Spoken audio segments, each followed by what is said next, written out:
Hoy estamos finalizando nuestra serie Camino a la Gloria. Y básicamente lo que hemos planteado es esto. Nosotros nos conectamos con el mensaje de la gloria.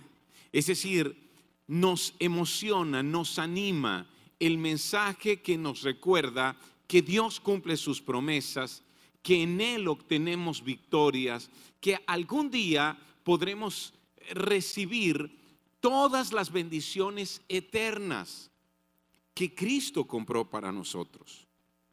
Y eso es maravilloso. Pero mientras tanto, vamos en un camino. Vamos rumbo allá. Y ese camino, en todo el mensaje bíblico, se conecta con el sufrimiento. Y cuando tú escuchas esto, es algo que inicialmente rechazas. Es algo que no deseas. Es algo que no quieres que sea así. Hoy vamos a escuchar a un hombre que se convirtió en uno de los discípulos más cercanos de Jesús. Y luego él comisionó para que trajera ese fundamento, para que fortaleciera ese fundamento de nuestra fe. Él se convirtió en un apóstol. Pero este hombre, según lo que notamos, sus características son una persona expresiva, muy verbal, a veces imprudente, pero al mismo tiempo con un deseo de obtener todo lo que Jesús prometía. Ese es el mismo hombre que caminó sobre las aguas y luego se hundió. Es el mismo hombre que dijo a Jesús, ante la pregunta de Jesús, él respondió: tú eres el Cristo, el Hijo del Dios viviente. Y unos días después intentó persuadir al mismo Señor para que no cumpliera con su propósito. Es aquel que se sintió decepcionado, porque él esperaba que Jesús se convirtiera en un gobernante político y que él pudiese disfrutar siendo uno de sus ministros a su lado. Por eso, cuando llegó el momento de la cruz, él negó al Señor. ¿Saben de quién estoy hablando? Estoy hablando del apóstol Pedro. Pedro se convierte luego en un hombre con mucha madurez espiritual, en un hombre que ha crecido en su fe y que está enseñando a otros cristianos, a otros creyentes en el primer siglo, en medio de mucha persecución, cómo mantenerse firmes en su fe. Y él escribe una carta abierta, es su primera carta abierta, así que está escrita para todos los seguidores de Cristo en el Imperio Romano. Y en el capítulo 4, él comienza a hablar acerca del asunto del sufrimiento. Y dice desde el versículo 12, queridos amigos, no se sorprendan de las pruebas de fuego por las que están atravesando, como si algo extraño les sucediera. Al parecer, estos seguidores de Jesús están experimentando pruebas, están experimentando crisis, están experimentando dolor, están sufriendo la persecución, la discriminación por el hecho de ser creyentes en Cristo. Y esto les sorprende, les parece algo extraño. Piensan, esto no debe estarnos pasando. ¿Por qué? Porque ellos han escuchado que al abrazar a Cristo por la fe, al convertirse en sus seguidores, van a recibir las promesas de Dios, van a recibir bendiciones que vienen del Señor. ¿Y cómo es que ahora nos están encarcelando? No solo los judíos nos han perseguido, sino que se están levantando emperadores en Roma que están atacando y persiguiendo a los cristianos. Y nosotros hemos leído algo de esta historia, o hemos escuchado algo de la historia de la persecución en el primer siglo. Y muchos cristianos fueron empalados, es decir, atravesados por un palo. Su cuerpo lleno de grasa animal y prendidos en fuego y levantados como antorchas, sus cuerpos como antorchas para iluminar las calles de Roma. Y los niños eran vestidos de ovejas, los hijos de madres cristianas, y eran lanzados en el Coliseo con fieras que los devoraban y obligaban a las madres a ver a sus hijos siendo devorados por estos leones y panteras. Y eso es lo que está ocurriendo en el primer siglo. Y eso está afectando a los creyentes. Y él les dice, identificándose con ellos, Pedro se identifica con su dolor y su sufrimiento. Y les dice, queridos amigos, no se sorprendan de las pruebas de fuego. Es decir, esto no es algo extraño a la vida cristiana. Porque Jesús también habló de esto. Jesús también dijo, bienaventurados cuando los persigan, cuando mientan acerca de ustedes, porque esto también le ocurrió a los profetas en la antigüedad. Eso dijo Jesús. Pero me llama mucho la atención el nombre que utiliza Pedro para estas circunstancias difíciles, pruebas de fuego. ¿Por qué sencillamente no le llamó pruebas? ¿Por qué dice pruebas de fuego? Cuando tú comienzas a leer esta epístola, esta carta de Pedro, en el capítulo 1, en el versículo 7, él dice que nuestra fe, que es mucho más preciosa que el oro, también va a ser probado por fuego,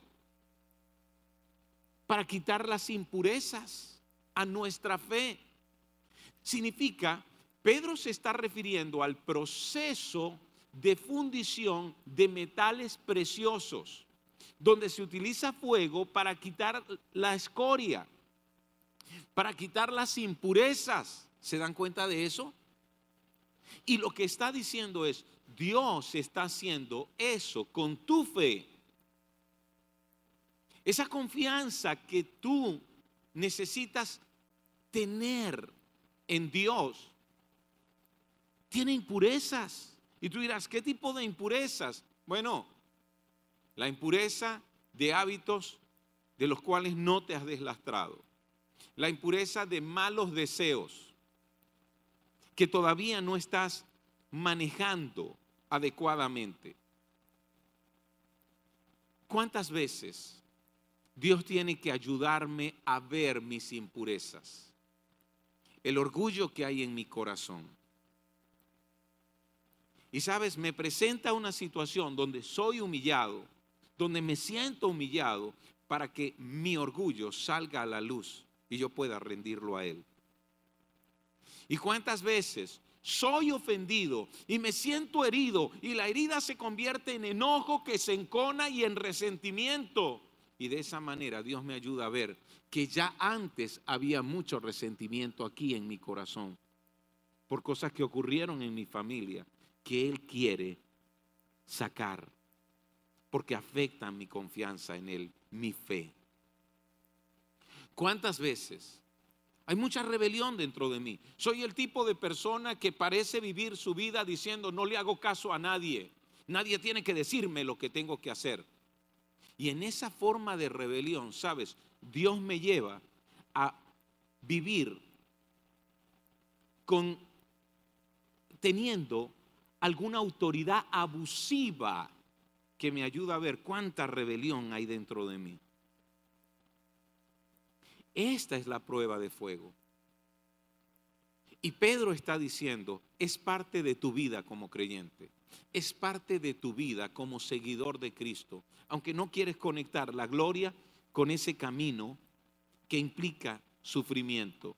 Luego sigue diciendo, versículo 13, en cambio, alégrense mucho, porque estas pruebas los hacen ser partícipes con Cristo de su sufrimiento, para que tengan la inmensa alegría de ver su gloria cuando sea revelada a todo el mundo. ¿Qué conexión ves? ¿Ves la conexión? hay conexión entre gloria y sufrimiento. Porque esa conexión es la misma conexión que Cristo ha hecho con su propia vida y al entregarse por ti y por mí. Pero ahora nos está mostrando la actitud correcta, es la actitud de alegría. Y yo quiero protestar aquí. Porque cuando yo siento que alguien me ofende o experimento que alguien me ofende solo por el hecho de ser creyente, alguien dice cosas de mí mintiendo acerca de mí, yo a veces me pregunto, ¿qué le hice yo a esta persona para que mienta tan descaradamente y para que hable de cosas que no sabe? Y para que termine señalándome de cosas de las que yo no tengo nada que ver, solo por el hecho de ser creyente. Yo le pregunto a Pedro, imaginariamente, ¿cómo quieres que me alegre con eso? ¿Cómo quieres que mantenga una actitud de alegría? ¿Sabes? Pedro está diciendo, esta es la actitud correcta. Y quiero mostrarles. No es una actitud de resignación pasiva. ¿Sabes cómo es la resignación pasiva? ¿Y qué más le vamos a hacer? Bueno, me tocó. Esa es resignación pasiva. Es una actitud más bien de esperanza activa. Pedro está hablando de esa clase de alegría que no depende de la circunstancia, sino que confía, Dios está haciendo algo en medio de mi dolor. Dios está haciendo algo en medio de la persecución. Dios está trabajando con mi vida y me está dando la oportunidad de reflejar a Jesús. Estas pruebas los hacen ser partícipes con Cristo de su sufrimiento. Piensa en Jesús, piensa en su sufrimiento. El Hijo de Dios, el creador de todo lo que existe, se hizo como tú y como yo. Se hizo un ser humano con debilidades, necesidades, siendo Dios. Se colocó en nuestra propia condición. Y estando en nuestra condición, se hizo un sirviente de todos. Y estando en esa condición de ser un sirviente de todos, fue a una muerte cruel. ¿Y sabes lo que Pedro está diciendo? Que necesitamos identificarnos con Cristo en su sufrimiento. ¿Cuántas veces yo adoro y alabo con una canción que dice, Señor, quiero conocerte? ¿Me estás escuchando? Piensa que yo estoy adorando y alabando a Dios diciendo, quiero conocerte. Quiero realmente conectar mi corazón con el tuyo. Quiero saber realmente tus pensamientos. ¿Y sabes lo que Pedro está diciendo? El sufrimiento es una manera que Dios utiliza para que realmente conozcas más a tu Señor. No puedes conocer plenamente a Jesús si no te identificas con Él. Así que cuando sufro, puedo darme cuenta de aquello por lo que Él pasó. Y cuando experimento rechazo, puedo identificarme también con el rechazo que Él sufrió. Y puedo preguntarle a Él, ¿qué debo hacer? Dime cómo responder, porque quiero responder como tú responderías, Señor. Queridos, el sufrimiento es una gran oportunidad. Convierte esta crisis que vivimos como personas, como nación, conviértela en una gran oportunidad. ¿Sabes cuál es nuestra gran oportunidad? Es la gran oportunidad de conocer a Jesús y de darle a conocer a través de nuestras vidas. De eso se trata. Así que dice, para que tengan la inmensa alegría de ver su gloria cuando sea revelada a todo el mundo. Pedro hace algo. Pedro nos dice, hey, sí vas a conocerle y vas a darle a conocer. Pero cuando un día lo veas, cuando un día Él se muestre como el Rey de todo y como el juez sobre todas las cosas, y muestre su gloria a todo el mundo, tú te alegrarás con ese momento. Porque caminaste a su lado y nada te separó de Él. Pedro está diciendo algo que el pastor Gabriel nos recordaba la semana pasada. En este camino a la gloria necesitamos tener un pensamiento no a corto plazo, sino a largo plazo. No un pensamiento en las cosas presentes, sino en lo eterno. Cristo un día vendrá. Él vendrá y hará justicia de las cosas que fueron injustas. Y terminará el sufrimiento. Cristo un día vendrá como rey y como juez. Yo sé que a algunas personas les cuesta un poco comprender esta parte del mensaje de la Biblia. Esto de la segunda venida de Cristo para poner fin a la historia tal cual como la conocemos, donde se presentará como rey sobre todo y como juez justo sobre todos. ¿Es posible que esto ocurra? Voy a darte mi perspectiva.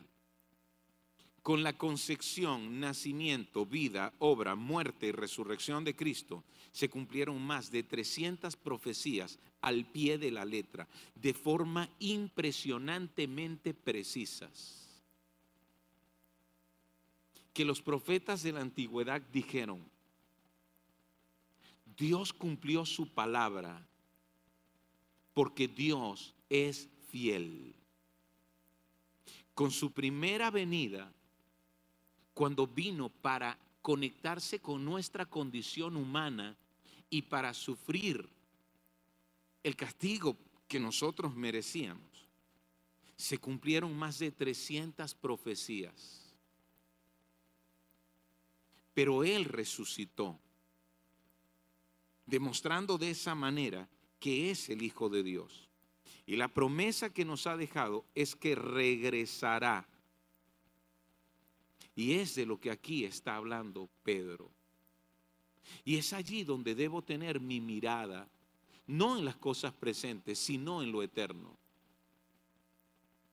No una visión a corto plazo que busca resolver por mí mismo todo, sino una visión a largo plazo que le da lugar a Dios, que da espacio para que Él intervenga, incluso a través de lo que estoy pasando.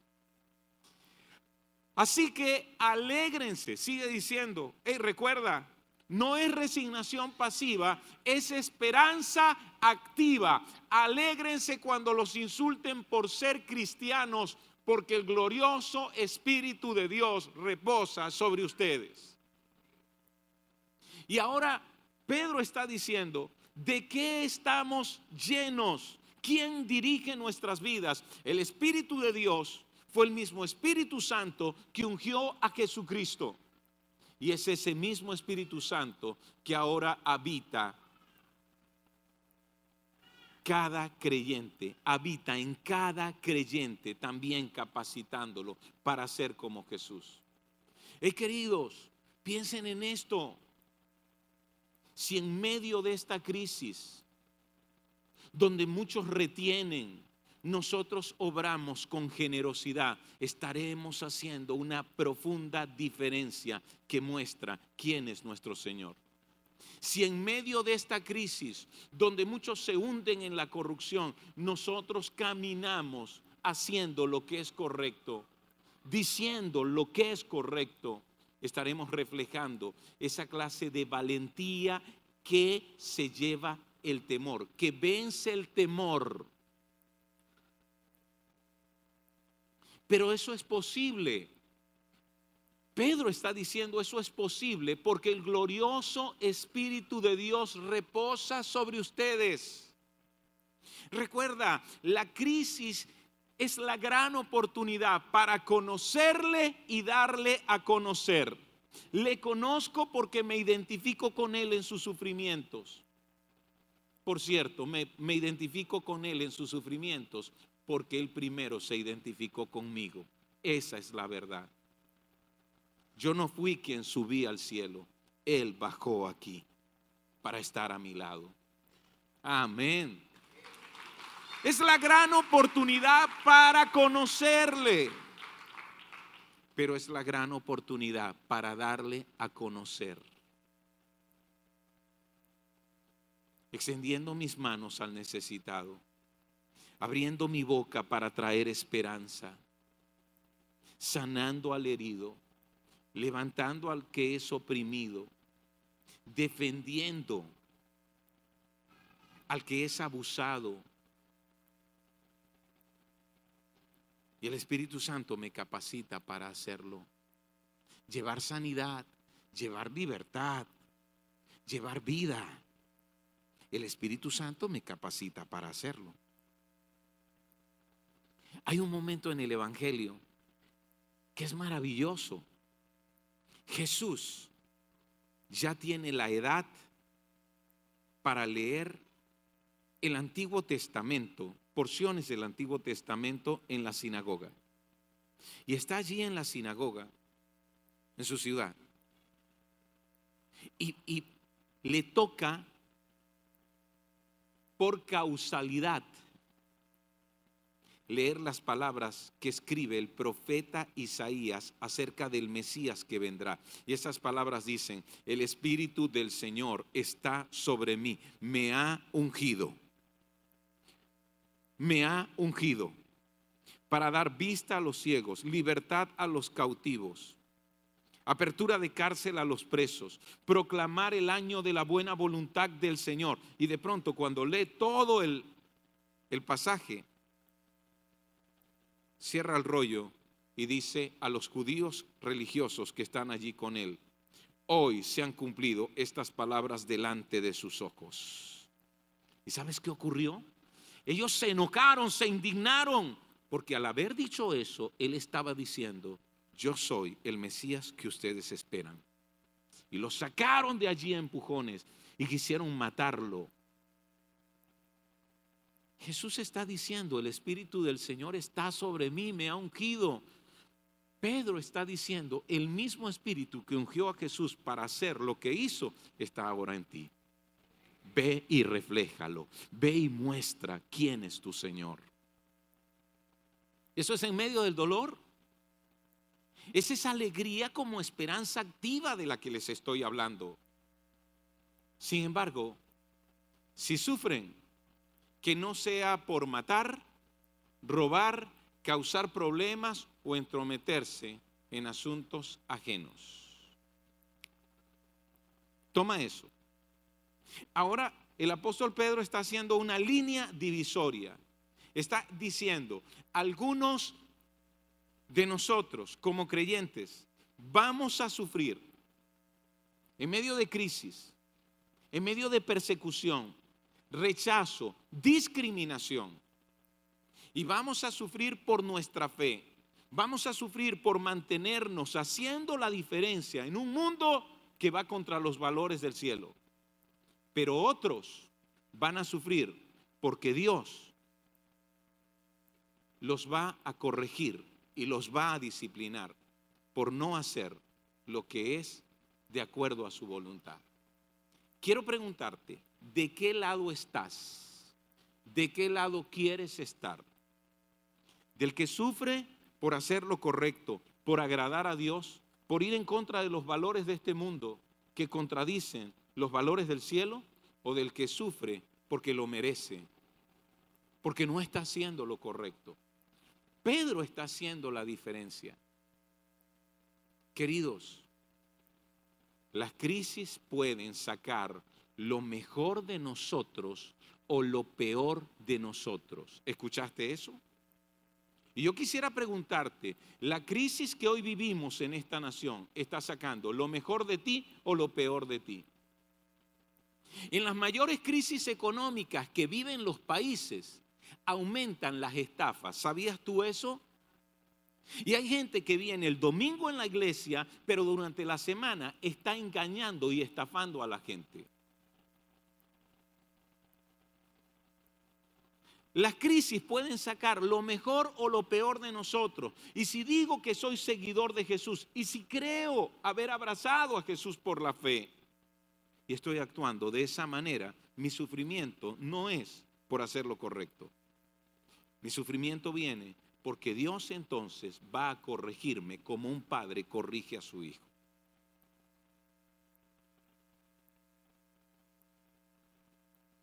Si sufren, que no sea por matar. Y Jesús dijo, quien odia es un asesino. Que no sea por robar. Que no sea por causar problemas. Que no sea por entrometerse en asuntos ajenos. ¿Sabes? Esa clase de sufrimiento de quien por asuntos de su lengua, por la falta de control de sus palabras, genera rechazo en otros. Pedro está diciendo, hey, no. Que ustedes no estén en este lugar, porque no hay nada que sea virtuoso en eso. En cambio, no es nada vergonzoso sufrir por ser cristianos. Alaben a Dios por el privilegio de que los llamen por el nombre de Cristo. Este versículo es fascinante, porque en el Nuevo Testamento la palabra cristiano aparece en el original griego, como se escribe el Nuevo Testamento, apenas 3 veces. Nosotros hoy en día usamos la palabra cristiano constantemente, ¿no es cierto? Pero en el Nuevo Testamento aparece solo 3 veces, 2 veces de manera negativa, dirigiéndose a los seguidores de Cristo, y solo una vez de forma positiva, aquí. Porque la historia de esta palabra es muy interesante. Los seguidores de Jesús al principio no se llamaban cristianos, se les llamaba los del camino. Porque Jesús dijo, yo soy el camino. A los seguidores de Cristo también se les llamó nazarenos, porque seguían a Jesús de Nazaret. Se les identificó con él de esa forma. Los judíos les llamaron de esa forma. Pero cuando el evangelio y la fe de Jesús llegó a una ciudad romana llamada Antioquía, y no solo los judíos se convirtieron a la fe cristiana, sino los gentiles, es decir, personas no judías, abrazaron la fe en Cristo.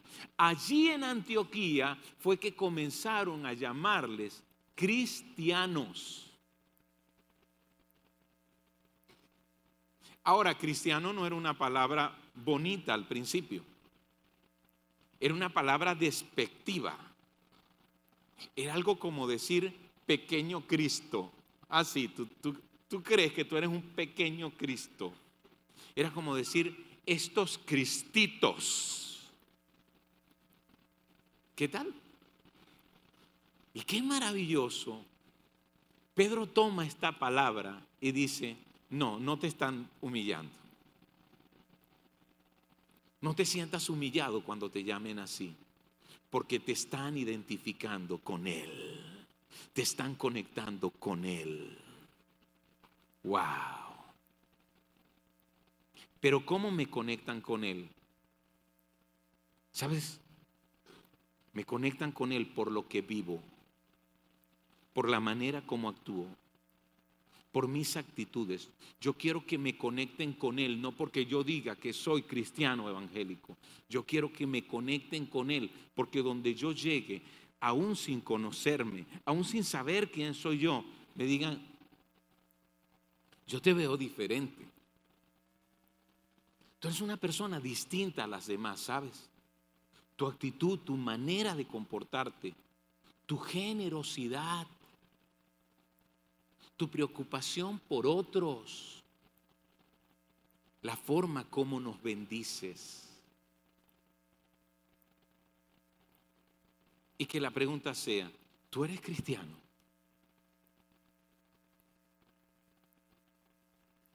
El sufrimiento logra eso. Queridos, que en medio de la escasez más económica, más difícil que hemos vivido en la historia, en este país, no nos convirtamos en estafadores. Nos convirtamos en gente que extiende sus manos para ayudar al que sufre necesidad. Y eso haga toda la diferencia.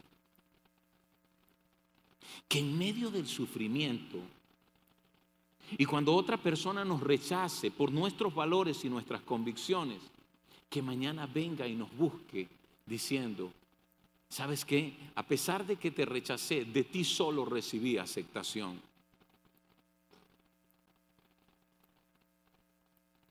Y cuando mi hermana sufría, tú la recibiste para ayudarla. Y yo me sentía avergonzado de haberte rechazado. ¡Wow! A eso se refiere el apóstol Pedro. Y eso se consigue en tiempos de dolor, en el camino, no en la gloria. Se consigue en el camino. Y luego sigue diciendo, pues ha llegado el tiempo del juicio. Y esto es duro. Pues ha llegado el tiempo del juicio y debe comenzar por la casa de Dios. Y si el juicio comienza con nosotros, qué terrible destino les espera a los que nunca obedecieron la buena noticia de Dios. Pedro sigue con su enfoque en la eternidad. Él sabe que desde la resurrección hasta la segunda venida de Cristo, donde vendrá como rey sobre todo y juez justo sobre todo, ese momento cuando Él venga, ¿sabes cómo se le llama? Juicio. A ver, complete esa frase. Juicio final. Sí. Él sabe, Pedro sabe que desde la resurrección hasta la segunda venida, donde será el juicio final, Dios está juzgando. Entonces dice, pues ha llegado el tiempo del juicio y debe comenzar. ¿Por dónde? Por la casa de Dios. Por los que son sus hijos. Ahí tenemos que decir, si tú tienes la convicción de ser hijo de Dios, por haber abrazado a Cristo por la fe, ahí tienes que decir, comienza conmigo. ¿Orarías de esa forma? Señor, mira la forma como a veces he orado, con lágrimas en mis ojos.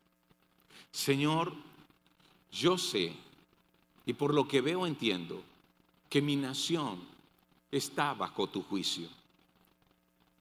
Porque hemos sido arrogantes por nuestras riquezas, que han sido dilapidadas por el corrupto y el violento. Yo sé que estamos en juicio por nuestra idolatría, porque pusimos nuestra esperanza en un hombre, en vez de colocar nuestra esperanza en ti, el único y verdadero Señor y Cristo. Pero yo sé que tu misericordia está por encima del juicio. Pero si es tiempo de que el juicio comience, ven y comienza por mí. Ven y corrige mi vida. En aquello a lo que tengo que renunciar, en eso en lo que tengo que ser diferente, ven y corrígeme. ¿Verdad que esa oración es dura?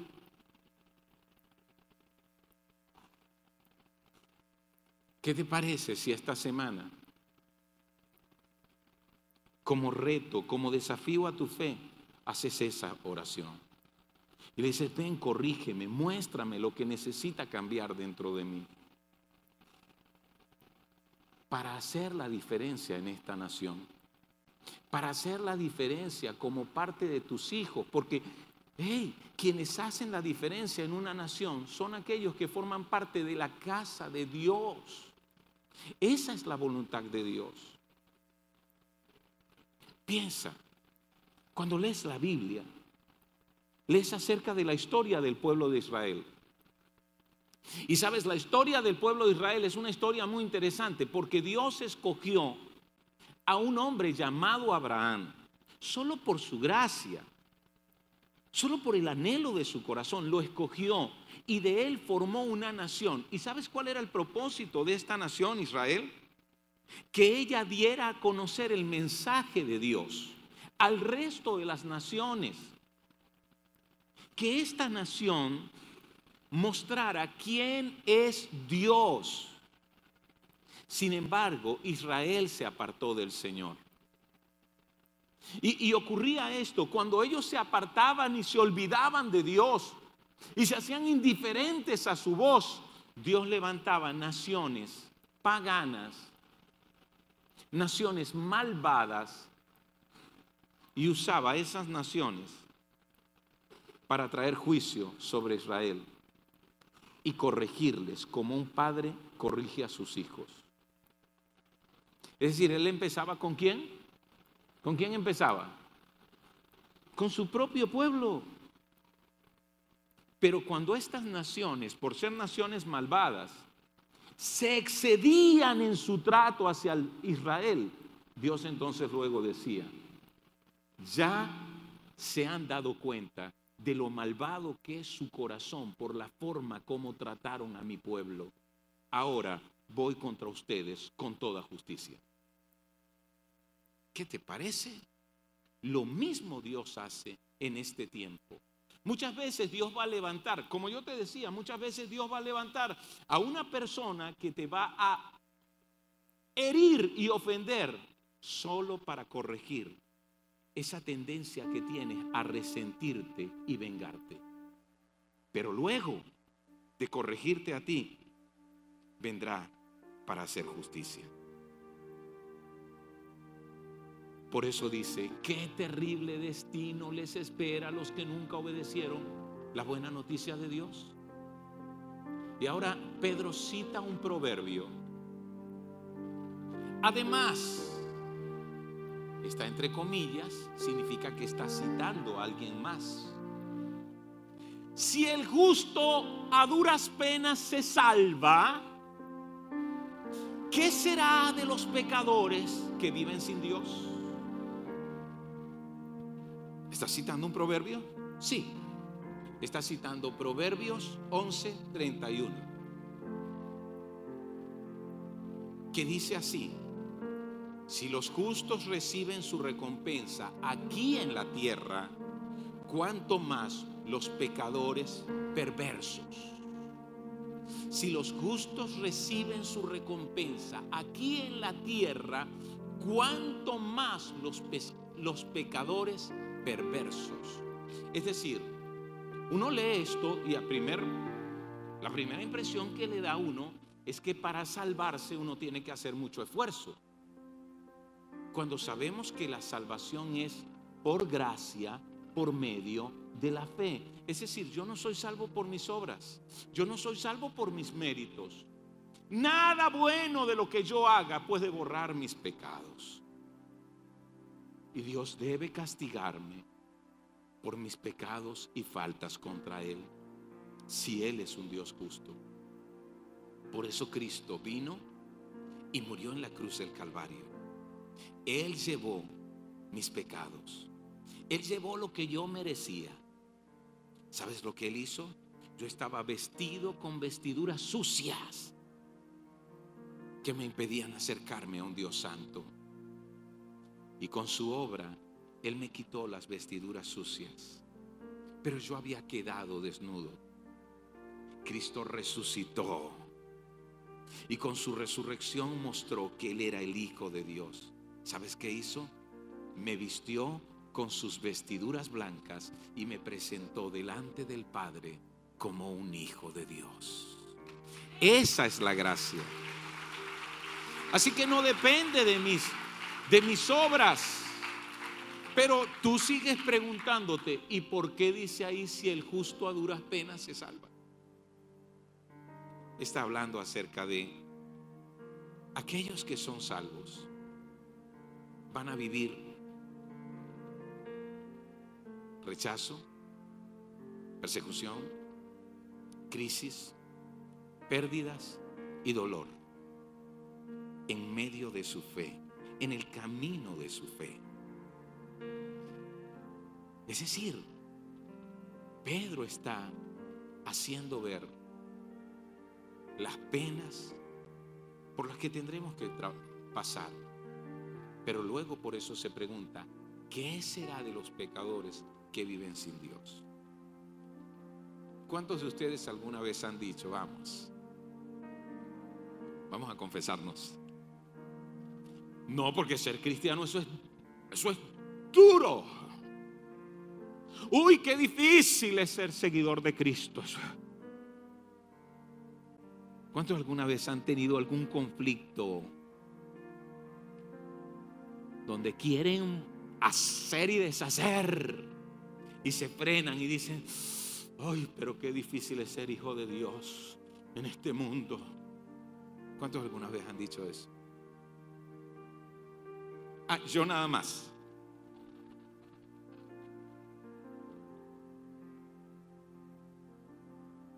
Un día yo dije eso. ¿Y sabes lo que el Señor trajo a mi corazón a través de otro hermano? Me dijo, yo vengo del mundo, lo perdí todo. Yo era un rebelde contra Dios. Yo viví mi vida sin tomarlo en cuenta a Él. ¿Y sabes qué, Álvaro? Eso es mucho más duro. Si tú crees que es duro vivir la vida cristiana, cuando el Señor es quien te acompaña, te fortalece, te levanta, te ayuda, difícil es vivir una vida en solitario, sin un Dios que te ama. Ay, más nunca dije eso. Y es lo que Pedro está recordándonos. Porque en medio de tu dolor el Señor va a estar a tu lado. Amén. Recuerda, el dolor y el sufrimiento son la gran oportunidad para conocerle más a Él, porque puedo identificarme con quien ya se identificó conmigo y de reflejarle a Él. Y así termina este pasaje de la carta, esta porción de la carta. Pedro le da el broche de oro diciendo, de modo que si sufren de la manera que agrada a Dios, ¿recuerdan la manera que agrada a Dios? ¿Será que si yo mato a alguien, robo, estoy sufriendo de la manera que agrada a Dios o estoy sufriendo de las consecuencias de mis actos? Pero ¿qué pasa cuando yo hago lo correcto en medio de las circunstancias más difíciles? A pesar de las presiones de la vida. Si sufren de la manera que agrada a Dios, sigan haciendo lo correcto y confíenle su vida a Dios, quien los creó, pues Él nunca falla. Wow, wow. Yo reflexionaba sobre esto. Una capitana del ejército, juez militar, participó en un acto de injusticia, dictando sentencia contra jóvenes civiles.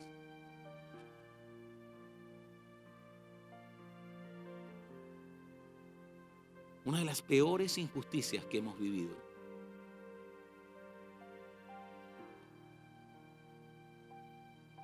Y se autoexilió en Colombia.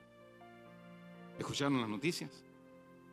Y estando en Colombia, habló del mal que había hecho. Y confesó. Y sabes, eso es admirable. Pero mira, pronto salieron otras informaciones a la luz. Madres de esos jóvenes que pagaron cientos de dólares a esta capitana del ejército cuando era juez militar sentenciando civiles para que los dejara en libertad.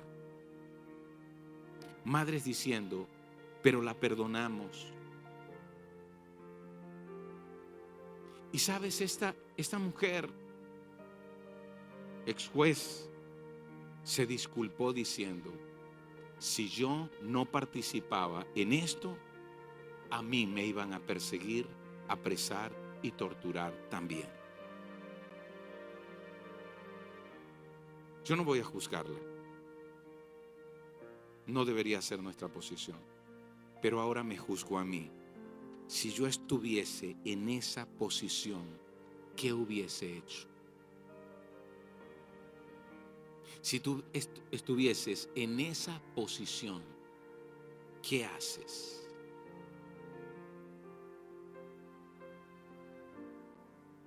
Y aquí es donde cobran vida las palabras del apóstol Pedro, inspiradas de parte de Dios para nosotros.